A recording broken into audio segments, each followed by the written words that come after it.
మమ్మల్ని ప్రేమిస్తున్న మా ప్రియ పరలోకపు తండ్రి, ఎంతవరకు సజీవులుగా మమ్మలను కాచి కాపాడి ఉన్నావు దేవా. మీ కుమారులు మీరు చేసిన వాస్తవాలు చెబితే మీరు జీర్ణించుకోలేరు అనే మాటలు మేము ఎన్నున్నాం. అయ్యా, ఈ మధ్యకాల సమయంలో మాతో మీరు మాట్లాడండి. అవసరమైన మాటలు మీ బిడ్డలకు అందించండి. అలిపుడునైన నన్ను, ఎందుకు పనికిరాన్న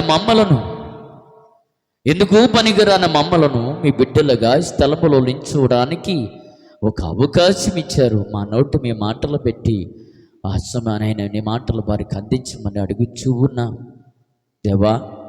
మా మాటలు మరుగు చేసి మీ మాటలు అందించండి మీ పిల్లలకు. మీరు ఆకడలోను మీరు వెళుతున్నప్పుడు ఏం చెప్పారో బిడ్డలకు జ్ఞాపకం చేయడానికయ్యా. మీరు వెళుతూ బిడ్డలకు ఏం చెప్పారో ఆ మాటలు మరొక్కసారి మేము జ్ఞాపకం చేసుకోవడానికి మీరు చేస్తున్న గొప్ప ఆలోచన బట్టి ఇదిగో నాయన, బిడ్డలకు తెలుగుపరచటానికి, కుమారులకు తెలుగుపరచటానికి, ఎందరికో తెలుగుపరచటానికి సహాయం చేసి మహిమ పొందండి, ఘనత పొందండి. ఈ స్థలములో నిలబడటానికి యోగ్యుడిని కాకపోయినప్పటికీ కూడా నాయన, నీ బిడ్డగా ఈ స్థలములో నిలబెట్టి మాట్లాడించటానికి మీ దయగల హస్తాల చేత మమ్మలను పట్టుకొని మా నోటిని బోరగా ఓడుకొని అవసరమైన మాటలు మీ బిడ్డలకు అందించడానికి సహాయం చేయమని త్వరగా రానేంటున్న యేసుక్రీస్తు నామములో ప్రార్థించి అడిగి వేడుకొరుచున్నాము తండ్రి, ఆమేన్. దేవునికి స్తోత్రం. గనుక ఒక మంచి విషయాలు, 5 విషయాలు మనము చెప్పుకొని కార్యక్రమం ముగిద్దాం పిల్లరా. ఏమిటి అనంటే, ప్రభు రాకడ గురించి చెప్పాలి. ఒక ఆలోచన దేవుడిచ్చాడు పిల్లరా. ప్రభు రాకడ ఉందా లేదా అమ్మా? ప్రభు రాకడ ఉంది, నిజమే. ఎంతమంది చిత్తపడుతూ ఉన్నాం? ప్రభు రాకడికి ఎంతమంది వెళ్ళాలన్న ఆలోచనలో ఉన్నాం? గడిచిన రాత్రి 14వ తారీఖున, ప్రతి 14వ తారీఖున మనం ఆల్రెడీ ప్రార్థన జరుగుతూ ఉంది. గత రాత్రి మేము చెప్పుకున్న మాటలు ఏంటంటే, ఎవరి పేరైతే జీవ గ్రంథములో రాయబడి ఉండకపోతే అగ్ని గుండములో ఆవురైపోతారని మాటలు చెప్పుకున్నాం. దేవునికి స్తోత్రం. కానీ మన పేర్లు ఎక్కడ రాయబడి ఉండాలి అని అంటే, నిజముగా జీవ గ్రంథములో రాయబడి లేకపోతే మన పరిస్థితి ఏంటో తెలుసా? అదే రాత్రి చెప్పుకున్నాం. అంతేనమ్మా? చాలా చక్కగా మేము మాట్లాడుకుంటున్నాం. దేవుడు మాకు తెలుగుపరిచిన మాటలు. ఇప్పుడే మాట్లాడుతూ ఉన్నాడంటే, ప్రభు రాకడ ఉంది. ప్రభు రాకడ ఉంది అని అంటే మొదటి రాకడ అయిపోయింది. మనవులతో ముచ్చడాల తర్వాత వాక్యం వినాలి. దేవుని మాటలు ప్రభు రాకడ సమీపమై ఉంది అని అంటున్నప్పుడు కూడా నీకు భయము లేదంటే నీకేమి లేదు తెలుసా? వాక్యము నీ హృదయములో లేదో. ప్రభు రాకడ ఉందని తెలిసినప్పుడు కూడా నువ్వు సిద్ధపడలేదు. ప్రభు రాకడ ఉందంటే ఆయన వెళ్ళి ఉండాలి, అంతేనా? అవును కదా? ప్రభు రాకడ, రెండో రాకడ ఉంది అంటే ఆయన వెళ్ళి తీరాలి. ఎలా వెళ్ళాడు ఈ భూమి మీద నుంచి? మొదటి రాకడ జరిగిపోయింది. మొదటి రాకడ ఎలాగొచ్చాడు? మొదటి రాకడ ఎలా వచ్చాడు? మనుష్యుడు కుమారుడుగా వచ్చాడు.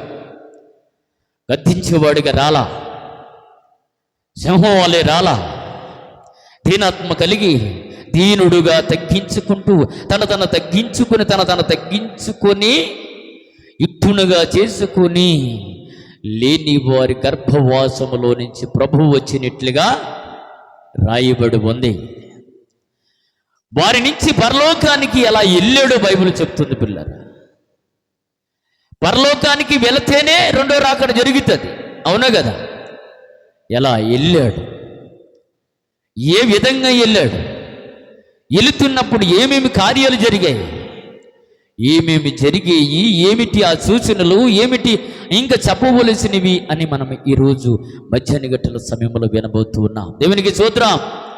గనుక శుద్ధ వాక్యంలోనికి వెళదాం. అపోస్తుల కార్యాలు ఒక్కసారి సూచి ప్రభువుని అడిగిదాం పిల్లరా. ఈరోజు మధ్యాహ్న గంటల సమయంలో ప్రభు మనందరితో మాట్లాడబోతున్న మాటలు, ప్రభువు భూమి మీద నుంచి పరలోకానికి ఎలా వెళ్ళాడు తెలుసుకొని పోతూ ఉన్నాం. దేవునికి స్తోత్రం. ప్రభు రాకడ ఉందా? అందరికీ తెలుసు కదా ఉందని. ప్రభు రాకడ ఉంది అని అంటే ముందు భూమి మీద నుంచి ఆయన పరలోకానికి ఎలా వెళ్ళాడో తెలియాలి. అవును కదా అన్నా? నాగా చూడు, ఆయన రెండోసారి రావాలి అంటే ఇంతకీ భూమి మీద నుంచి ఎలా వెళ్ళాడు ఇది మనకు తెలియాలి. మనకు తెలిస్తేనే ఆయన రాకడికి మనం ఎల్లప్పుడూ ఎదురు చూసేవారుగా ఉండాలి. ఎందుకని మాటలు మీకు జ్ఞాపం చేయాలని ఆశపడుతూ ఉన్నాడు దేవుడు. చాలా దినాలు మనము చెప్పుకుంటూ వస్తూ ఉన్నాం. ఎందుకన్నా 2025లో నీ మాటలు మరొక్కసారి జ్ఞాపకం చేయాలని చెప్పాలని దేవుడు మాకు ఇచ్చిన అవకాశం. ప్రభు రాకడ బహు సమీపమై ఉంది. రాకడ సమీపమైనప్పుడు కూడా నీకు భయము లేని, భక్తి లేని జీవితం గడిపేస్తున్నావంటే జాగ్రత్త అంటూ ఉన్నాడు ప్రభువారు. ఆయన రాకడ ఎలా ఉందంటే ఆయన ముందు ఇక్కడి నుంచి ఎలా వెళ్ళాడు మనము కొన్ని మాటలు చూద్దాం. అపోస్తుల కార్యాలు 1వ అధ్యాయము 11 వచ్చిన నుంచి కొన్ని వచనాలు చూద్దాం. గలిలయ మనుషులారా, అమ్మా మీరు ఎందుకు నిలిచి ఆకాశం వైపు చూచుచున్నారు అని అంటూ ఉన్నారు. అక్కడ ఎవరో ఉన్నారట్టుగా మనకు బైబిల్ చెప్తుంది. అవునా? ప్రభువు హారోను హాయుతూ ఉన్నాడు. హారోను అయి వెళ్ళిపోతూ ఉన్నాడు. ప్రభు వైపు చూస్తూ ఉన్నారట. అమ్మ అర్థమవుతున్నాయి బాబులు? అర్థమవుతున్నాయి దేవుని మాటలు? ఓకే, మంచిది. ప్రభువు హారోనమై వెళ్ళిపోతున్న సమయంలో తన బిడ్డలైన వారు ఎదురు చూస్తున్నారు. ప్రభువు వారు ఎలాగెళ్తున్నారని చెప్పి ఎదురు చూస్తూ ఉన్నారు. ప్రభువారు ఎలాతున్నాడు ఎదురు చూస్తున్న సమయంలో 2 మనుషులు వారి ఎదుట నిలబడి, గలిలయ మనుషులారా ఎందుకు మీరు ఎదురు చూచుచున్నారు? ఇప్పుడు కొద్ది పైకలు చూద్దాం. 9వ వచనం చూద్దాం. ఈ మాటలు చెప్పి వారు చూచుచుండగా ఆయన హారోనమయను. దేవునికి స్తోత్రం. అంటే తండ్రి గారి ఉన్న ప్లేస్కి వెళ్ళిపోతూ ఉన్నాడు. తండ్రి ఉన్న ప్రదేశానికి వెళ్ళిపోతున్నారు. చూడండి, ఆయన చెప్పి వెళ్తున్నాడు. ఎవరు? యేసుక్రీస్తు వారు చెప్పి అలా వెళ్ళిపోతూ ఉన్నాడు.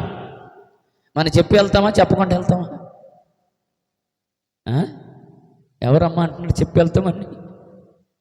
చెప్పకుండా వెళ్తాం మనం. అంత అవకాశం కూడా ఉందా మనకు?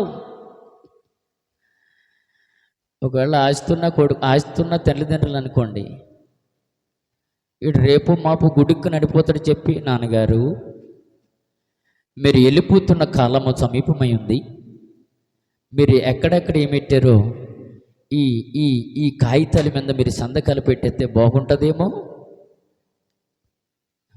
అర్థమవుతుందా? ఎప్పుడైనా మీరు గుడికి అనవచ్చు, ఎప్పుడైనా మీరు పోవచ్చు అనుకుంటేనే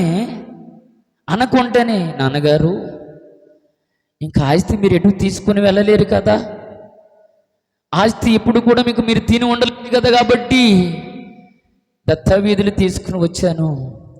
మీరు ఏమీ లేదు నాన్నగారు, ఈ దత్తవీధుల మీద చిన్న చందకు పెడితే చాలు, మీటర్ అంతా మేమే రాసుకుంటాం. ఏంటి, మా నాన్నగారి ఆస్తి అంతా మా పేరు మీద రాసి వేసాడని చెప్పి మీటర్ అంతా రాసుకుంటాం. పెడతో మంచిదో పెట్టకపోతే మంచిదో మీరు ఆలోచన జరగాలి. ఆయన చందకు పెడితే ఆస్తి ఈజీగా మన పక్క చేర్చుకోవచ్చు. ఒకవేళ ఆయన చందము చేయకుండా ఆయన కాలాన్ని విడిచి వెళ్ళిపోయాడు అనుకోండి, ఈ ఆస్తిని మనం పక్క చేర్చుకోవడం చాలా కష్టపడాలి. కనుక మన వాళ్ళు ఎవరు చెప్పగలరు. కనుక ఆ వెళ్ళిపోతున్నప్పుడు కూడా ఈ కొడుకు ఏమన్నా ధైర్యపరుస్తాడంటే వాడు ధైర్యపరిచే కొడుకు కాదు. ఆస్తి ఉన్నప్పుడు ఒకలాగా ఉంటుంది, ఆస్తి లేకపోతే తల్లిదండ్రుల పరిస్థితి ఒకలాగా ఉంటుంది పిల్లలు. కానీ ప్రభువారు అంటే ప్రభువారు తన బిడ్డలను బలపరుస్తూ తన బిడ్డలతో మాట్లాడుతూ, అయ్యా నేను నా తండ్రికి దగ్గరికి వెళ్ళవలసిన గడియలు వెళ్ళబోతున్నానని చెప్పి వారితో మాట్లాడి వారిని బలపరిచి వారిని దృఢపరిచి ధైర్యం ఇచ్చి శక్తినిచ్చి వారి చూచుచుండగా అలాగే వెళ్ళిపోతున్నాడు. దేవునికి స్తోత్రం. ఎంతకీ యేసు ప్రభు వారికి వాహనం ఏది అమ్మా? యేసుక్రీస్తు వారికి వాహనం ఏ వాహనం ఎందని చేస్తున్నాడు? అక్కడే రాయబడి ఉంది కదా, మీ చూపులు తగలయ్యా కనపట్లేదా? ఆకాశము మేఘాలు ఆయనకు వాహనంగా కట్టుకున్నాడు. ఏముంది? వాళ్ళు చూచుచుండగా ఒక మేఘం వచ్చి ఆయనను కొనిపోవను లేకపోతే ఆయనను ఆవరించునని రాయబడ్డాడు కదా. అవునా నాన్న? గనుక ఎప్పుడైతే యేసుక్రీస్తు వారు భూమి మీదకు అలా వెళ్ళిపోతున్నారో ఇద్దరు మనుషులు గలిలయ మనుషుల దగ్గర ప్రత్యక్షమైపోయి, ఎందుకు మీరు ఎదురు చూచుచున్నారు అంటే, ఎందుకు అన్నాడంటే మళ్ళా మీ దగ్గరికి తిరిగి రాబోతున్నాడు. దేవునికి స్తోత్రం. అది ప్రభు చెబుతున్నమాట. అది అపోస్తలులైన పౌలు గారు పరిచయం చేస్తున్నమాట. చదువునప్పుడు ఆయన వెళ్ళిచుండుగా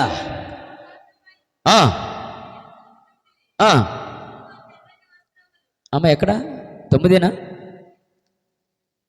కాదమ్మా. అప్పుడు వారు కన్నులకు కనబడకుండా ఒక మేఘము ఆయనను కొనుపోవును. దేవునికి స్తోత్రం. యేసుక్రీస్తు వారిని కొనిపోయిందట. ఏది కొనిపోయింది? మేఘము కొనిపోయింది. మనల్ని ఏం కొనుక్కుపోతుందో మనకు తెలియదు పిల్లలు. మనల్ని ఏది కొనుక్కుంటుందో మనకు తెలియదు. యేసు ప్రభువు అనేది తండ్రి దగ్గరికి హాయిగా అలా తీసుకొని వెళ్ళిపోబడినట్లుగా వాక్యం రాయబడుతూ ఉంది. ఈయన వెళితేనే తప్ప రాడు, వెళ్ళాలి. ఇప్పుడు మనము ఈయన ప్రయాణము వెళుతూ ఈ భూమి మీద నుంచి ప్రయాణం ఎలా అవుతున్నాడో వెళుతున్నాడో మనం చూస్తున్నాం. ఇంకా రాకడ గురించి మనము చెప్పుకోవట్లా. భూమి మీద అతను 33.5 సంవత్సరాలు బ్రతికి ఆయన చేసిన కార్యాలు భూమి మీద అనేకవి ఉన్నప్పుడు ఆయన మరణించి తిరిగి లేచి ప్రజలందరికీ కనిపించి ఆయన భూమి మీద నుంచి మళ్ళీ ఎక్కడి నుంచి వచ్చాడో అక్కడికే వెళ్ళబోతున్నాడు. దేవునికి స్తోత్రం. ఆయన వచ్చాడని ఆయనకి సంగతి తెలుసు, మళ్ళా అక్కడికి వెళ్తాడన్న సంగతి ఆయనకి తెలుసు. మనకు మాత్రమో తెలియట్లేదు. ఎంత చెప్పునా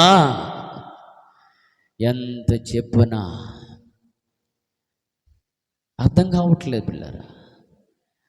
అర్థం చేసుకుంటే అమ్మ వెళ్ళిన వాడు తిరిగి వస్తున్నాడు అని నేను చెప్పట్లేదు సుమి. ఎవరు చెబుతున్నారు? ప్రభువు అయిన యేసుక్రీస్తు వారే చెబుతూ ఉన్నారు. ప్రభువు అయిన యేసుక్రీస్తు వారే చెప్తున్నాడు. మరి వెళుతున్నవాడు వస్తాడు అని చెప్పినప్పుడు నువ్వు ఎంత జాగ్రత్తగా ఉండాలి. వస్తాడు అని చెప్పిన వాడు, నిన్ను తీసుకొని పోతాను అని చెప్పిన వాడు, నాతో నేను తీసుకొని పోవాలంటే నీకేటువంటి లక్షణాలు ఉండాలని చెప్పిన వాడు, ఆ మాట పక్కన పెట్టేసి నువ్వు రా ప్రభువా, ఎప్పుడు వస్తావో ప్రభువా అని ఎదురు చూస్తున్న వారు ఉన్నామా? లేము పిల్లరా, లేము. ఎదురు చూస్తున్న వారు కనపడట్లేదు. కనుక అక్కడ చెబుతున్నాడు, చదువునా తేరు చూసి తెల్లని వస్త్రములను ధరించుకొని ఇద్దరు మనుషులు అన్న వారి యొద్ద నిలిచి, ఎలాంటి వారంటమ్మా? తెల్లటి వస్త్రాలు ధరించుకొని ఇద్దరు మనుషులు వారి ఎదుట ప్రత్యక్షమైపోయారట. దేవునికి స్తోత్రం. అప్పుడు వారు అంటున్నారట, గలిలయ మనుషులారా, ప్రభు బిడ్డలారా, ప్రభు కొరకు ఎదురు చూస్తున్న బిడ్డలారా, మీరెందుకు ఆయన వైపు తేరి చూచుచున్నారు? ఏమ్మా, ఆయన భూమి మీద బ్రతుకుతున్న కాలం 33.5 సంవత్సరాల్లో నేను తండ్రి దగ్గరికి వెళతానని ఎన్నిసార్లు చెప్పాడు? చెప్పలేదాయా? ఏమన్నా నడునత్తుందా? ఎన్నిసార్లు చెప్పలేదు? కానీ మళ్ళా ప్రజలకు కనపడుతూ వాళ్ళు చూచుచుండగా వెళ్ళిపోతున్నాడు. తెల్లటి ఉత్తరాలు ధరించుకున్న 2 మనుషులు వాళ్ళ ఎదుటి నిలబడి వాళ్ళు అంటున్న మాట ఏంటో తెలుసా? తొదినన్నమాట, గలిలయ మనుషులారా, మీరెందుకు నిలిచి ఆకాశం వైపు చూచుచున్నారు? మీ యొద్ద నుండి, మీ దగ్గర నుంచి పరలోకమునకు చేర్చుకొనబడిన యేసు ఏ రీతిగా పరలోకమునకు వెళ్ళుట మీరు చూచుతురో ఆ రీతిగానే ఆయన తిరిగి వచ్చునని వారితో చెప్పిరి. దేవునికి స్తోత్రం. ఎవరు చెప్తున్నారు ఈ మాట? ఎవరు చెప్తున్నారు ఈ మాట?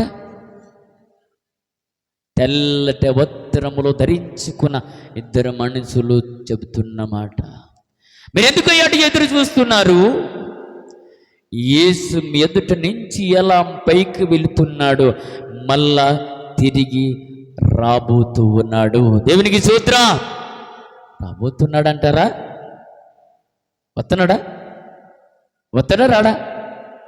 వస్తున్నాడు, వస్తాడు. మరోసారి ఏం చేయాలి? ఎలా ఉండాలి? ఎలా బ్రతకాలి? ఎలా జీవించాలి? భయం కొద్దిగానే ఉందా నీకు?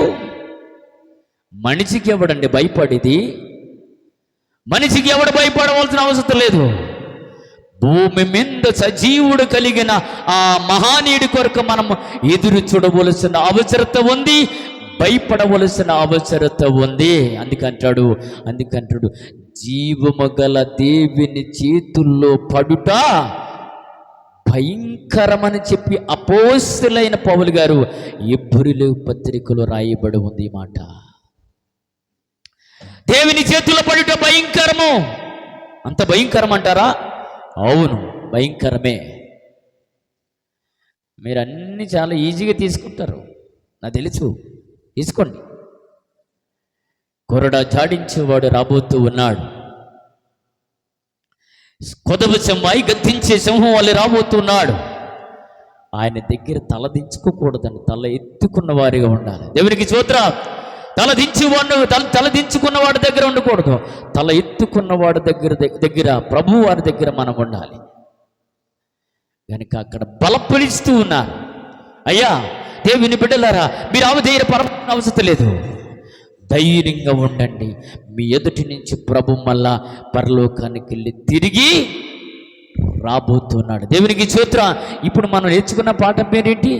భూమి మీద నుంచి ప్రభు వారి పరలోకానికి ఎలా వెళ్ళబోతున్నాడో మనం నేర్చుకొని పోతూ ఉన్నాం. దేవునికి స్తోత్రం. ఇంకొక మాట చూద్దాం. ఒక్కసారి ఇంకొక మాటలు కూడా వెళదాం. ఇంకొక మాట చూద్దాం. అదే యోహాను సువార్త 2వ మాట. యోహాను సువార్త మనము చూసుకున్న మాటలే పిల్లరా, మనం చూసుకున్న మాటలే. ఎందుకు ఆ మాటలు మనకి ప్రభువు మళ్ళీ మనకు బయలుపరుస్తున్నాడు చూద్దాం. మనము అంచమాల చదువు ధ్యానిస్తున్న మాట యోహాను సువార్త 14వ అధ్యాయము. యోహాను సువార్త 14వ అధ్యాయము 3వ వచనం పిల్లరా. నేను వెళ్ళి అన్నాడు అంటే ఆయన వెళ్ళాలి అని మనకు అర్థమవుతుంది కదా. అయ్యా అర్థమవుతుందా? బాబులు అర్థమవుతుందా? అమ్మలో అర్థమవుతుందా? నేను వెళ్ళి అంటున్నాడు. వెళ్ళి ఏం చేయాలాగా? అక్కడ ఆయనకి చాలా పని ఉంది.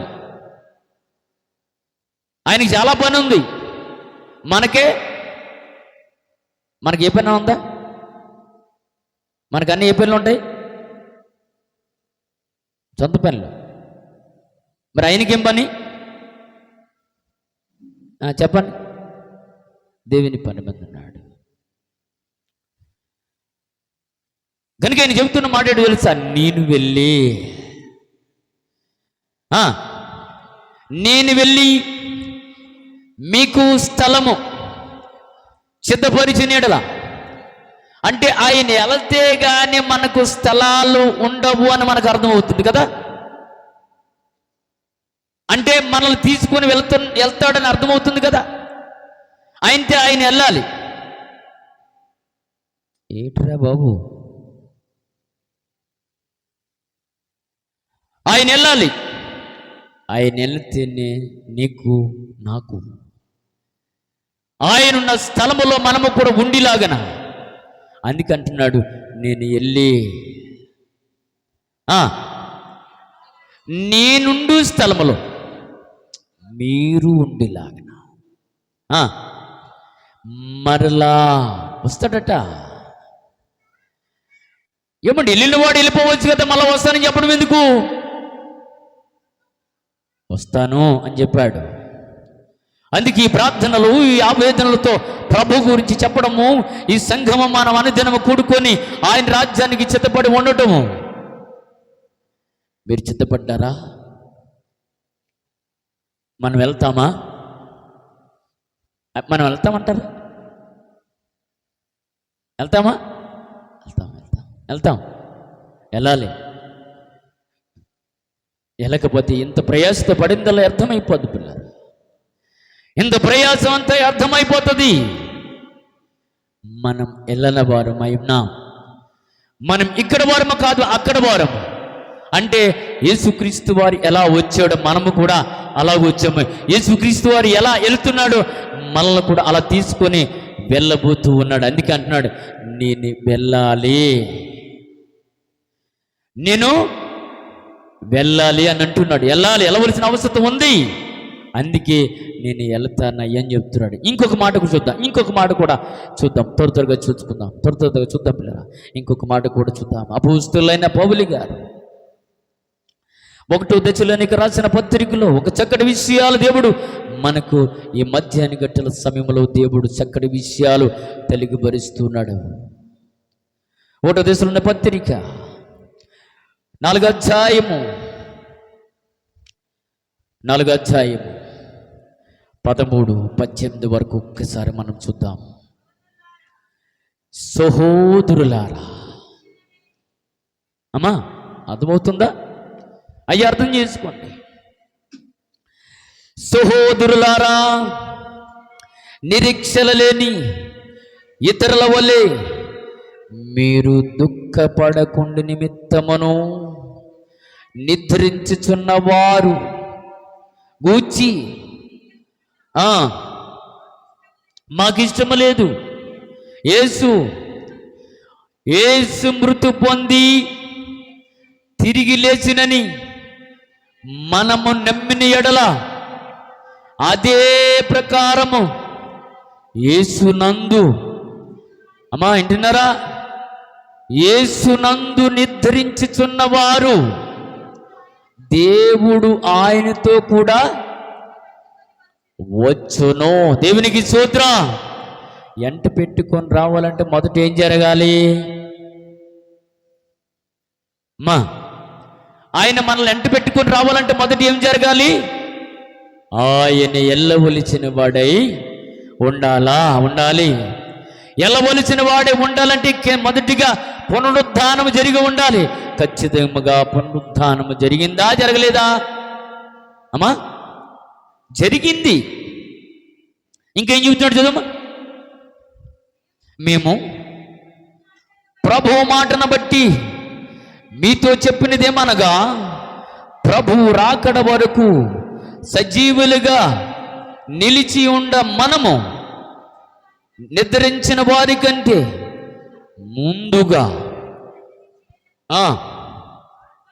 ఆర్భాటముతోనూ ప్రధాన దూత శబ్దముతోనూ దేని బోరతోనూ పరలోకము నుండి ప్రభు దిగి వచ్చును.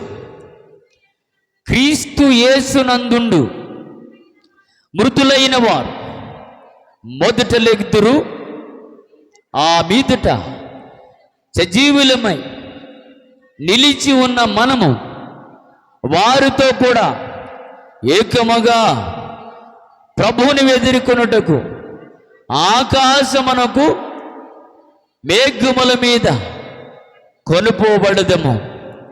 కాగా మనము సదాకాలము ప్రభువుతో కూడా ఉందుము. దేవునికి స్తోత్రం.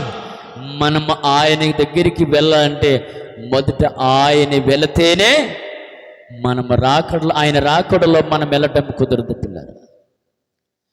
మనకు కూడా వాహనాలు ఏంటంటే మనకు మిగ్గాలే. ఎందుకంటే యేసుక్రీస్తు వారిని ఎలా ఆరోహణమై తీసుకొని వెళ్ళి ఉన్నాయో పిల్లరా, మనకు కూడా ఆయన్ని ఎదుర్కొన్న వారిగా ఉండాలని ప్రభువు చెప్తున్నాడు. ఆయన ఎదుర్కోవాలి అని అంటే పిల్లరా, మొదట మొదట ఆయన లేచి వెళ్ళాలి, ఆయన మళ్ళా తిరిగి రావాలి. మనం ఆయన తిరిగి రాకడ గురించి చెప్పుకోవట్లేదు, కానీ ఆయన భూమి మీద నుంచి ఎలా వెళ్ళాడో మనకు దేవుడు చెప్పబోతూ ఉన్నాడు. దేవునికి స్తోత్రం. కనుక ఆయన రాకడలోనికి మనము ఎత్తబడి వారిగా ఉన్నామో లేదో ఆలోచన పెరగాలి. ఎరిగి వారం ఉంటే మంచిది.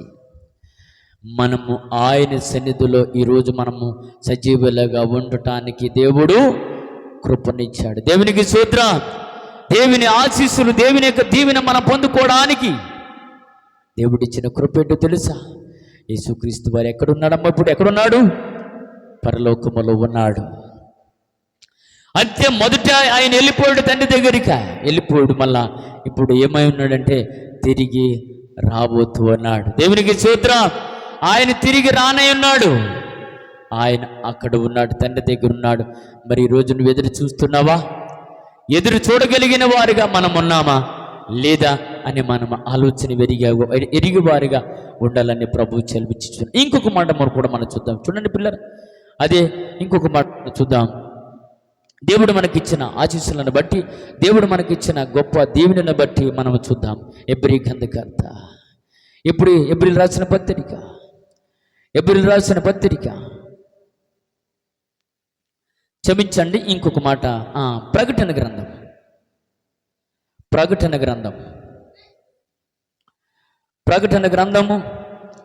1వ అధ్యాయం. ప్రకటన గ్రంథం 1వ అధ్యాయము 7వ వచనం పిల్లలు. ప్రకటన గ్రంథము 1:7. ఇదిగో ఆయన వచ్చుచున్నాడు, ప్రతి నేత్రము ఆయన చూస్తుందంట పిల్లలు. ప్రతి నేత్రము చూస్తుందట. ఇప్పుడు వెళ్ళిన తర్వాత మళ్ళీ వెళ్ళిన వాడు తిరిగి రానే ఉన్నాడు. మరి ఆయన వచ్చేటప్పటికి ఎవరు చూస్తారని రాయబడి ఉంది? ప్రతి ఒక్కరూ చూస్తారట. ప్రతి ఒక్కరూ చూస్తారని రాయబడింది. చదుమా 10 మాటలు 7 వచ్చింది చదుమలా. ఇదిగో ఆయన మేఘావరుడ వచ్చుచున్నాడు, ప్రతి నేత్రము ఆయన చూచి ఆయనను పొడిచిన వారు కూడా చూస్తారట. ఆయన రాకడి జరగాలంటే ముందు ఆయన పరలోకం వెళ్ళిపో ఉండాలి. ఖచ్చితంగా పరలోకములో ఉన్నాడు. ఆయన పొడిచిన వారు కూడా చూస్తారని రాయబడ్డది. ఆయన ప్రతి నేత్రము యేసును చూస్తారంటే యేసు ప్రభు వారిని చూస్తారు. ఆఖరికి ఎవరైతే ఆయనను పొడిచారో వారు కూడా చూస్తారట. యేసుక్రీస్తుని ఎవరైతే పొడిచారో వారు కూడా చూస్తారని రాయబడింది. ఇంకా చూద్దామా. భూమి మీద ఉన్న ప్రజలందరూ కూడా ఆయనను చూచి రొమ్ము కొట్టుకుంటారట. ఎందుకయ్యా, ఎందుకు తల్లి, ఎందుకు రొమ్ము కొట్టుకుంటారట, గుండెలు బాదుకుంటారట? ఎందుకు? అందుకే ప్రభు అంటున్నాడు, దీపముండ గిల్లి చక్కబెట్టుకోండి, ప్రభు రాకడ బహు సమీపమైంది. మనం ఎంత వెంట కొట్టుకున్నా ఎవడో మారడం. ఎందుకు తెలుసా? మారవలసిన అవసరత, మారవలసిన బాధ్యత వారికి లేదు పిల్లరా. మారవలసిన అవసరత, బాధ్యతలు లేవు. అందుకే యేసు ప్రభు వచ్చేస్తే భూమి మీద ఏమో ఉండదు. కనీసం మనం అనుకుంటాం లక్షల బట్టి కోట్ల బట్టి కట్టుకున్న ఇల్లులు కూడా ఉండబట్ట. మన ప్రభు రాకడ గురించి కాదు, కానీ ప్రభు ఎలా వెళ్ళాడో ఆయన వెళితేనే కానీ మనకు రెండు రాకడ కనబడదు పిల్లలు. వెళ్ళిన వాడు తిరిగి రావాలి, ఖచ్చితంగా వస్తాడు. మనం ఎదురు చూడవలసిన అవసరత ఉంది. అందరూ చూచి గుండ్లు బాదుకుంటారంట, ప్రభువా గుండ్లు బాదుకో వేడిస్తారంట పిల్లరా. ఆయన రాకడ మామూలుగా ఉండదని ప్రభువు చెప్తున్నాడు పిల్లరా. ఆయన రాకడ ప్రతి ఒక్కరిని భయపెట్టేదిగా ఉంది. మొదటి రాకడ ప్రజలందరినీ రక్షించడానికి వచ్చింది. ఈ రాకడ మొదటి రాకడ ప్రజలందరినీ రక్షించడానికి వచ్చాడు. ఈ రాకడ రక్షించడానికి కాదు, రక్షించబడిన బిడ్డలందరినీ కూడా తనతో పాటు ఎంట పెట్టుకొని పోవటానికి వస్తూ ఉన్నాడు. దేవునికి స్తోత్రం. రమ్మకొట్టుకు ఏడుస్తారట. అయ్యో ఎందరో గొప్పవారు, ఎందరో భూమి మీద ఉన్న సేవకులందరూ కూడా, ఈ భూమి మీద అందరూ కూడా ప్రతి చోట దేవుని వాక్యం ప్రకటించినప్పుడు, దేవుని మాటలు ప్రకటించినప్పుడు మేము వెనకపోతేమే, మేము లక్ష్య పెట్టబోతేమే. ఇప్పుడు రమ్ము కొట్టుకొని ఏడుచుకున్న ప్రయత్నం లేదే. అందరూ ఏడుస్తారట. అంత చితి బుద్ధి ఉందా? ఏటది? కర్రిచ్చుకో మిమ్మల్ని చెదగొట్టి అలా అట్టుకోయి. అలా చేశాడా? దేవుని మందిరం ఏం చేశాడా ఆనాడు? గొవ్వల మఠము, వ్యాపారం, చెంచడం, కాయింతాలు. ఏం చేయాలి మమ్మల్ని?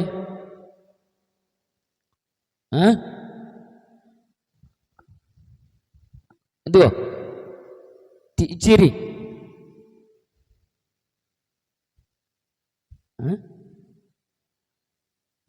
పిల్లలకు బుద్ధి నేను పక్కన పెద్దోడు ఏం చేయాలా? పట్టునోడు పడేయాలి. బాగా చెబుతున్నవే, గాడిదలో ఉన్నారు మళ్ళా. దేవుని మాటలు చాలా విలువైన పిల్లలు. గుండ్లు బాదుకుంటారట. ప్రభువా నువ్వు వచ్చేస్తున్నావా? వస్తున్నాడని ఎప్పుడూ చెప్పాను కదరా, వస్తానని చెప్పానుగా, వస్తానని మీతో చెప్పానుగా, ఏ రానలేదన్న నా ముందు చెప్పానుగా. వెళ్ళిన వాడు తిరిగి, మొదటి మాట ఏమంది? ఎందుకయ్యా అలా చూస్తాను? వెళ్ళిన వాడు మీ దగ్గరికి వస్తాడు కదా. అదే కదా భూమి ముందున్న వారందరూ కూడా ప్రకటన చేశారు, అయ్యా మారండి, మారితే మీరు మంచిదని చెప్పినవా. అనేకులు భూమి మీద సేవకులు మీరు వినలేదే, మీరు నమ్మలేదే.